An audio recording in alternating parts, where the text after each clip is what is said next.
मैं विश्वास कुछ सालों पहले वन विभाग से रिटायर हो चुका हूँ, लेकिन आज मैं आपको अपने जीवन में घटित एक ऐसी घटना के बारे में बताना चाहता हूँ जिसे सुनकर आज भी मुझे लगता है वो कौन थी। बात आज से करीब 40-50 साल पुरानी है। मेरी उम्र 23 साल थी और मेरी नई नई नौकरी लगी थी वन विभाग में। और पहली पोस्टिंग एक अजीब से गांव शैतानपुर में हुई थी। नाम सुनकर ही बड़ा डरावना लगता था। शैतानपुर, भला यह कैसा गांव है? लेकिन दूर पहाड़ियों में एक छोटा सा गांव जो जंगलों के बीच घिरा हुआ था, वहाँ हुई थी मेरी पहली पोस्टिंग। नौकरी का सवाल था तो जाना तो था ही। वैसे भी वन विभाग में पोस्टिंग ऐसी जगह ही होती है, इसलिए मन को तैयार किया और निकल पड़ा अपने आगे के सफ़र के लिए। जल्द ही मैं उस गांव में पहुंच गया, शैतानपुर। लेकिन बस नाम ही शैतानपुर था।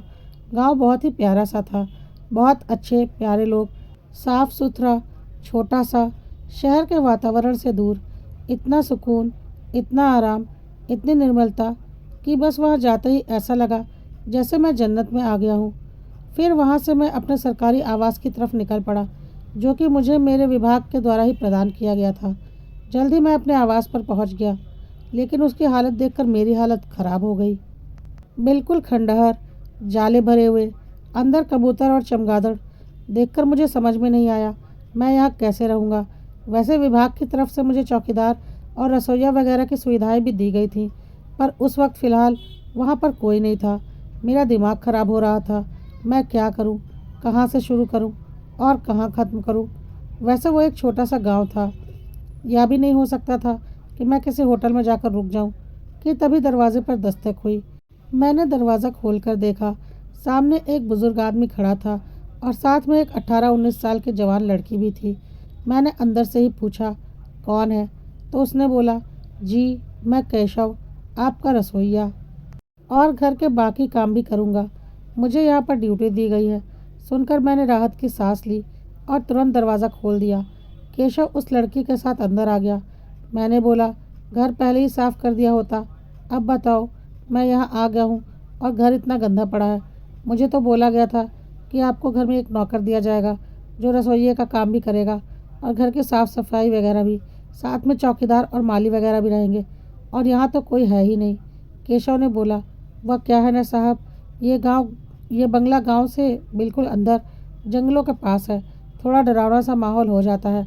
जंगली जानवरों का डर लगता है। गांव के लोग वैसे भी शाम के 6 बजे के बाद घर से निकलना नहीं चाहते, इसीलिए जल्दी यहाँ कोई आता नहीं।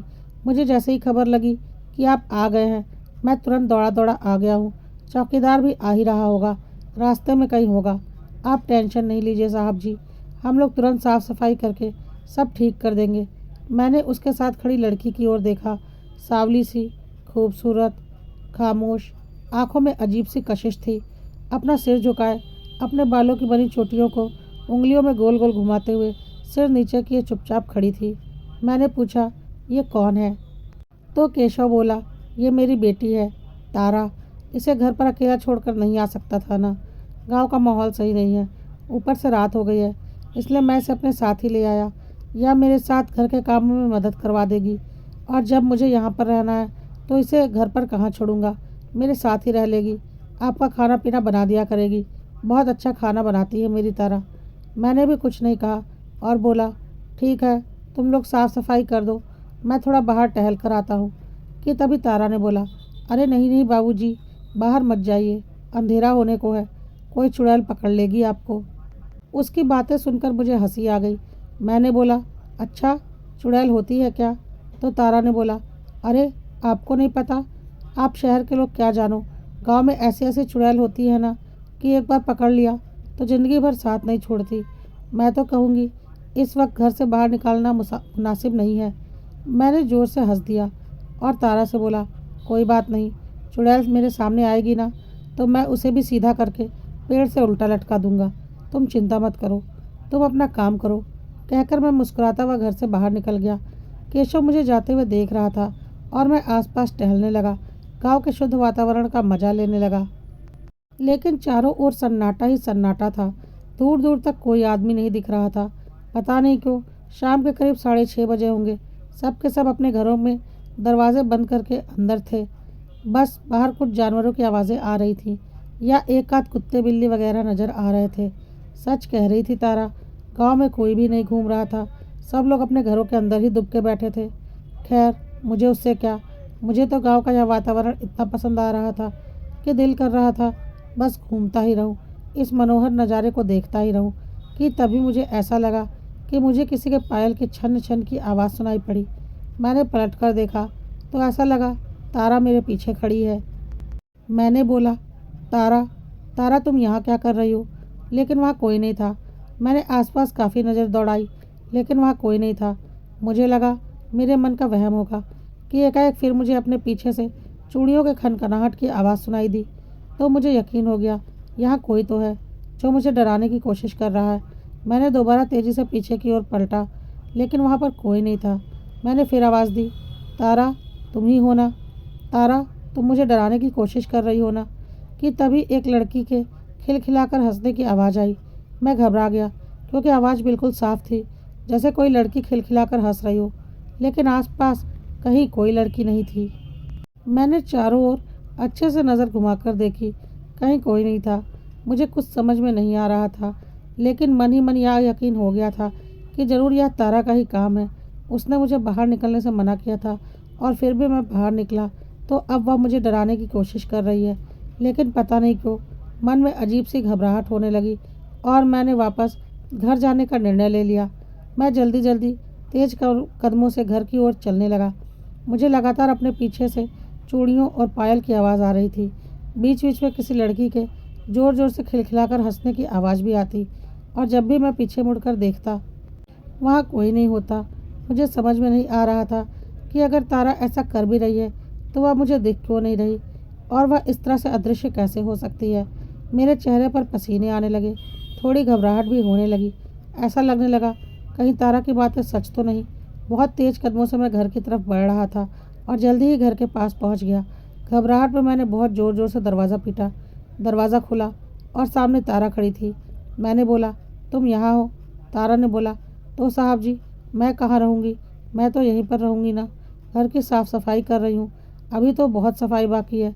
अभी बस मैंने आपके सोने का कमरा साफ़ कर दिया है और रसोई साफ़ कर ली है ताकि आपको कुछ खाना पीना बनाकर दे सकूं। मैंने तारा से बोला, तुम घर के बाहर नहीं निकली? तारा ने बोला, ना ना बाबूजी, मैं घर से बाहर नहीं निकलूंगी इस वक्त गांव में चुड़ैलें घूमती हैं, मुझे पकड़ लिया तो। सुनकर मैं हैरान हो गया। मैंने बोला, अगर तुम घर के अंदर थी तो बाहर वह लड़की कौन थी? तारा ने बोला, इस वक्त लड़की, वो भी इस शैतानपुर गांव में? क्या मजाक कर रहे हो साहब जी? इस वक्त लड़की तो छोड़ो, हट्टा कट्टा आदमी तक बाहर नहीं निकल सकता। इतना डरावना माहौल होता है गांव का। सुनकर मुझे यकीन नहीं हुआ। मैंने कहा, अच्छा छोड़ो, केशव कहाँ है? उसने बोला, बापू तो घर के पीछे के खेतों में गए हैं, वहाँ पर से सब्जियाँ तोड़कर लाने के लिए, ताकि मैं कुछ खाना बना सकूँ। आटा और थोड़ा सा राशन मैं अपने साथ लेकर आई थी। फटाफट से रोटी सब्जी बना देती हूँ, कल पूरा सामान आ जाएगा। मैं पीछे की तरफ गया। वहाँ झाड़ियों में अच्छा खासा बागान बना हुआ था, जिसमें काफ़ी हरी सब्जियाँ वगैरह निकली थीं। केशव ने मुझे देखते ही बोला, अरे साहब जी, मैं बीच बीच में यहाँ साफ़ सफाई करते रहता हूँ तो सब्जियाँ वगैरह भी लगा देता हूँ, क्योंकि कोई ना कोई अफसर तो यहाँ आते ही रहते हैं। अभी काफ़ी वक्त से कोई आया नहीं था, इसलिए मेरी भी ड्यूटी नहीं थी। अब वापस से सब साफ़ सफाई कर दूँगा। रोज़ आपको ताज़ी सब्जियाँ बनाकर खिलवाऊँगा। तारा बहुत अच्छा खाना बनाती है। आज मैं थोड़ा बहुत राशन साथ लेकर आया हूँ। कल मैं राशन भरवा दूँगा घर में और हाँ, अच्छे से साफ़ सफाई भी करवा दूँगा। आज आप किसी तरह से काम चला लीजिए, कल सब ठीक हो जाएगा। मैंने केशव से कहा, अच्छा ठीक है, लेकिन लैंडलाइन भी काम नहीं कर रहा, इसे भी ठीक करवा दो। केशव सब्जियां लेकर अंदर आ चुका था। उसने लैंडलाइन उठाकर कान में लगाया, बोला, हाँ साहब जी, ये तो ख़राब है, जबकि मैं इसे ठीक करवा कर ही गया था। पता नहीं जानवर वगैरह इसकी तारें तोड़ देते होंगे। कोई बात नहीं, मैं कल ही मिस्त्री को बुलाकर इसे ठीक करवा देता हूँ। वैसे भी गांव में एक तो सरकारी दफ्तरों और सरकारी आवास में ही फ़ोन है और कहाँ कोई फ़ोन है। खैर, मैं कल ही शहर से मिस्त्री बुलाकर इसे ठीक करवा देता हूँ। फिर सब्जियाँ तारा को देकर बोला, फटाफट से अच्छा सा स्वादिष्ट सा खाना बना दो साहब जी के लिए। और तारा रसोई घर में गुनगुनाते हुए खाना बनाने लगी। मैं इस सोच में बैठा परेशान था कि अगर तारा घर के बाहर नहीं निकली तो वह लड़की कौन थी जिसकी एक झलक मुझे दिखी थी, जिसकी आवाज़ अभी भी मेरे कानों में गूंज रही थी। जिसके पायल और चूड़ियों की आवाज़ अभी भी लगातार मुझे सुनाई पड़ रही थी। मुझे बहुत हैरानी हुई उस सुनसान गांव में, जहां उस वक्त दूर दूर तक किसी इंसान का नामो निशान नहीं था। कोई लड़की अकेले कैसे घूम सकती है, वह भी इस तरीके से कि मुझे नज़र भी नहीं आ रही थी। क्या उसे डर नहीं लग रहा था? अब मेरे मन में तरह तरह के ख्याल आ रहे थे। कहीं तारा सच तो नहीं बोल रही, कहीं वो चुड़ैल तो नहीं थी जो मेरा पीछा कर रही थी। मन बेचैन हो गया था मेरा। खैर, तारा खाना बनाकर ले आई थी। खाना सच में बहुत स्वादिष्ट बना था। तारा बार बार पूछ रही थी, बाबू खाना कैसा बना है? मैंने बोला, खाना बहुत अच्छा बना है। तारा खुश हो गई अपने खाने की तारीफ सुनकर। मैंने केशव और तारा से कहा, तुम लोग भी खाना खा लो। तो केशव ने बोला, हाँ साहब जी, आप खा लो, हम लोग भी खा लेंगे, आप खाकर आराम करो। हम दोनों बाप बेटी भी यहीं कहीं किनारे बिस्तर डालकर सो जाएंगे। कल सुबह आपका पूरा घर साफ हो जाएगा और राशन भी आ जाएगा। आप किसी प्रकार की फिक्र मत करो। और फिर मैं खाकर सोने के लिए चला गया। तारा और उसके बापू भी वहीं के किनारे सो गए। सुबह जब मैं उठा तो तारा का बापू हैरान परेशान था। उसने बोला, साहब जी, चौकीदार तो नहीं आने वाला। अभी अभी उसने किसी से कहलवाया है कि उसकी माँ बहुत बीमार है और कोई सेवा करने वाला नहीं है, इसलिए अभी फ़िलहाल 1 महीने तक तो वह नहीं आने वाला। और मुझे भी किसी बहुत ज़रूरी काम से जाना पड़ेगा। मेरे कुछ ज़मीन जायदाद का केस मुकदमा चल रहा है। घर पर उसकी तारीख का नोटिस आ गया है और मुझे भी जाना पड़ेगा। अब मैं तारा को लेकर कहाँ कहाँ भटकूंगा। एक काम करो साहब जी, मैं तारा को यहीं पर छोड़कर जा रहा हूँ। ये आपके खाने पीने का इंतज़ाम कर देगी, घर की साफ़ सफाई भी कर देगी, राशन पानी मैं भिजवा देता हूँ। यहीं कहीं किसी कोने में पड़ी रहेगी। आप चिंता मत करना, आपको बिल्कुल परेशान नहीं करेगी और मैं जल्द से जल्द आने की कोशिश करूँगा। मैंने बोला, पागल हो गए हो क्या केशव? ऐसे जवान लड़की को मेरे घर पर छोड़कर तुम कैसे जा सकते हो? नहीं नहीं, मैं इसकी जिम्मेदारी नहीं ले सकता। केशव ने बोला, साहब जी समझो, मैं बड़ी मुसीबत में हूँ, मेरा जाना बहुत ज़रूरी है और मैं बेटी को घर पर अकेला नहीं छोड़ सकता। वहाँ पर तारा अकेली सुरक्षित नहीं है, या यहीं पर कहीं कोने में पड़ी रहेगी, आपको बिल्कुल परेशान नहीं करेगी। मैंने बोला, गांव के लोग क्या कहेंगे? दिमाग ठीक है तुम्हारा? केशव ने बोला, अरे कोई कुछ नहीं कहेगा, आप परेशान मत होइए, जो कोई कुछ बोलेगा मैं देख लूँगा। तारा भी बोलने लगी, साहब जी, मैं अकेले अपने घर में कैसे रहूँगी और बापू केस मुकदमे के चक्कर में इधर उधर मारा मारा फिरता रहेगा तो मैं कहाँ रहूँगी? मुझे यहीं कोने में रहने दीजिए, मैं आपको बिल्कुल परेशान नहीं करूँगी। तारा की आंखों में आंसू आ रहे थे और केशव भी हाथ जोड़ने लगा। मुझे कुछ समझ में नहीं आ रहा था। मैंने बोला, अच्छा ठीक है, तू यहीं रह ले, लेकिन अपने काम से काम रखना, मेरे काम में दखलंदाजी करने की कोशिश मत करना।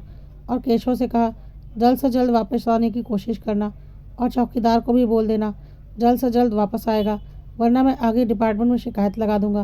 केशव ने बोला, नहीं नहीं साहब जी, ऐसा मत कीजिएगा, बस कुछ दिनों की बात है, आपको कोई परेशानी नहीं होने देंगे। मैं जल्द से जल्द आता हूँ और चौकीदार को भी बोल दूंगा, वह भी जल्द से जल्द आ जाएगा। और फिर केशव वहाँ से चला गया। तारा अकेली रह गई थी उस घर में। मैं अपनी ड्यूटी पर चला गया और सीधा रात में घर आया। घर आज बहुत साफ लग रहा था।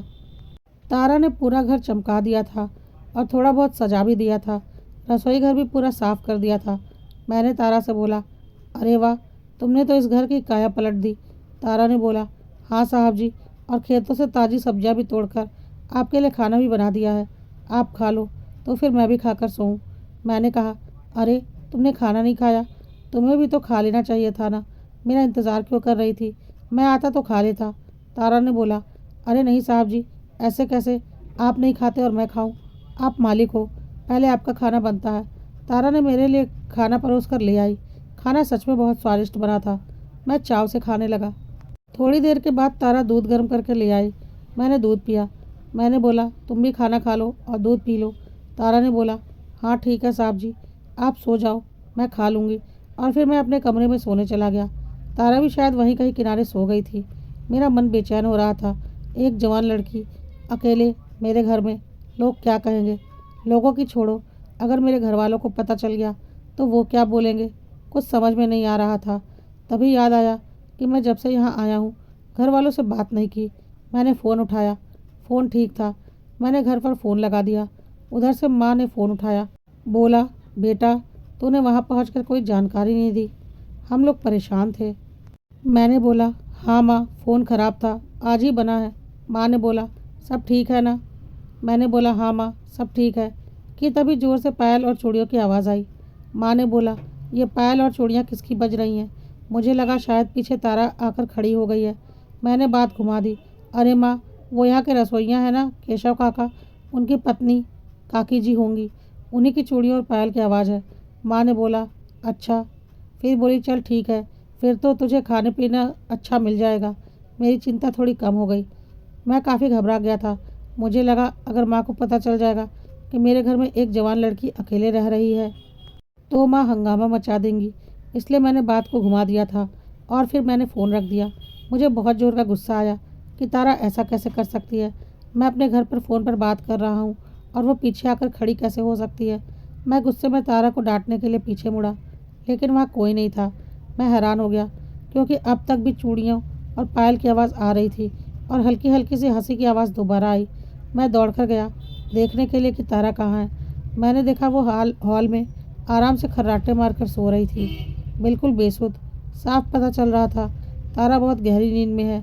तो फिर वो कौन थी जो मेरे पीछे खड़ी थी जब मैं फ़ोन पर बातें कर रहा था, जबकि मुझे साफ महसूस हुआ था कि मेरे पीछे शायद तारा खड़ी है और तारा तो इतनी गहरी नींद में सो रही थी। तो फिर मेरे पीछे कौन खड़ा था और किसकी चूड़ियों और पायल की आवाज़ थी?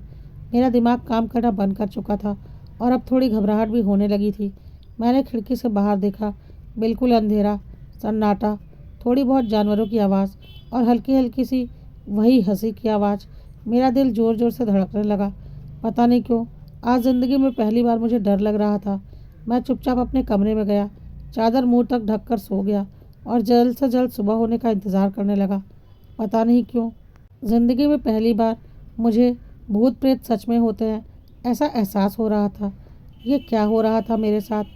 वो कौन थी? जानने के लिए आपको मेरी इस कहानी के अगले भाग का इंतज़ार करना पड़ेगा, जो कि जल्दी ही पब्लिश कर दिया जाएगा कड़वा सत्य पर। और अगर आपको मेरी कहानी पसंद आ रही है और आप जानना चाहते हैं कि वो कौन थी, तो कड़वा सत्य को लाइक, फॉलो और सब्सक्राइब करना मत भूलिएगा। साथ ही साथ कमेंट में नेक्स्ट टाइप करना भी मत भूलिएगा।